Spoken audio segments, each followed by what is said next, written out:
Hi guys, welcome to learn with understanding. आज हम poetic device को यानी इंग्लिश लिटरेचर के पोइटिक डिवाइस को स्टार्ट करने जा रहे हैं, जिसमें हमने पहला टॉपिक लिया हुआ है टोन। आई होप ये वीडियो फुल वॉच करने के बाद आपको टोन से यानी पोइटिक डिवाइस के टोन टॉपिक से आपको कोई भी कन्फ्यूज़न नहीं रहेगा। तो चलिए वीडियो को स्टार्ट करते हैं। टोन, जिसे हम हिंदी में सुर भी कहते हैं।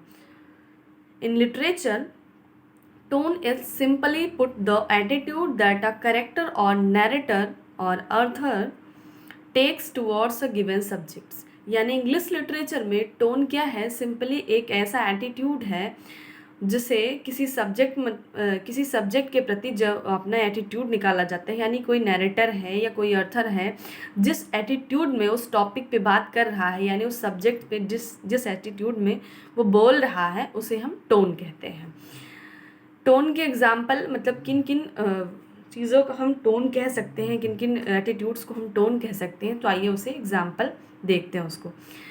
पहला एग्जाम्पल इसका एरी है, मतलब अगर एरी होगा, हवा में बात होगी तो वो भी टोन ही कहलाएगा। कॉमिक होगा यानी बहुत मजाकिया होगा, वो भी एक टोन होगा, मतलब उसी एटीट्यूड में बात की जाएगी या पोएम लिखी जाएगी जिसमें। और लिटरेरी टोन का एक एक एग्जाम्पल है फनी, हैवी, इंटीमेट, मतलब ये सब एटीट्यूड है और इसी एटीट्यूड में अगर बात की जाएगी तो ये टोन कहलाएंगे। टोन के example ironic, light, modest, playful, sad, serious and threatening.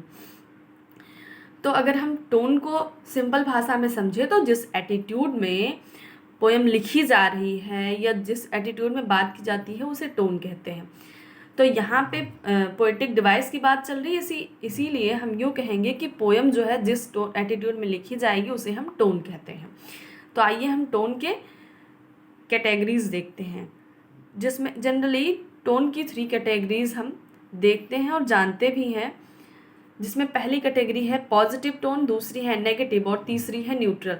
Positive tone में यानी अगर कोई पोएम जो है वो पॉजिटिव वे में लिखी गई, पॉजिटिव एटीट्यूड में लिखी गई तो पॉजिटिव टोन कहलाएगी।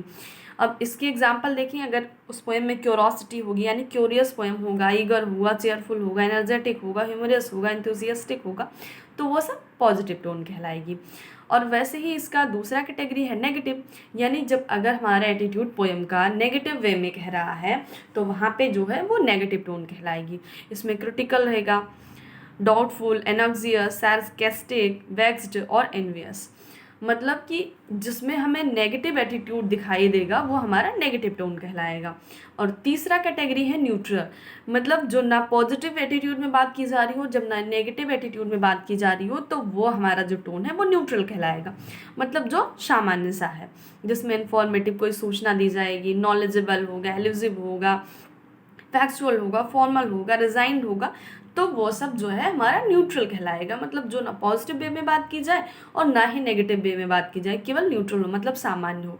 अगर पूरे वीडियो को हम समराइज़ करें, टोन को हम समराइज़ करें, तो यूँ कहेंगे कि जिस एटीट्यूड में पोएम लिखी जाती है उसे हम टोन कहते हैं। इंग्लिश साहित्य में यानी इंग्लिश लिटरेचर में जिस एटीट्यूड में नैरेटर जो है वो ऑथर जो है वो लिख रहा है पोएम को, स्टोरी को, पोएम को लिख रहा है, उसे हम टोन कहते हैं। और टोन जो है वो एरिक हो सकती है, कॉमिक हो सकती है, फनी हो सकती है, हैप्पी हो सकती है, ये सब उसके एटीट्यूड है। Light, modest, playful, sad, serious, ये सब कैटेगरी हमने 3 कैटेगरी देखी, पॉजिटिव, नेगेटिव और न्यूट्रल। पॉजिटिव में मतलब अगर सेंस जो है हमारा पॉजिटिव वे में चल रहा है, एटीट्यूड पॉजिटिव वे में चल रहा है तो वो पॉजिटिव टोन कहलाएगा। नेगेटिव में चल रहा है तो नेगेटिव टोन कहलाएगा, और जो ना ही नेगेटिव और ना ही पॉजिटिव तो वो न्यूट्रल कहलाएगा। आई होप टोन की ये जो टॉपिक है वो आपको क्लियर हुई होगी। मिलते हैं आपसे अगले वीडियो में, तब तक के लिए थैंक्स फॉर वॉचिंग।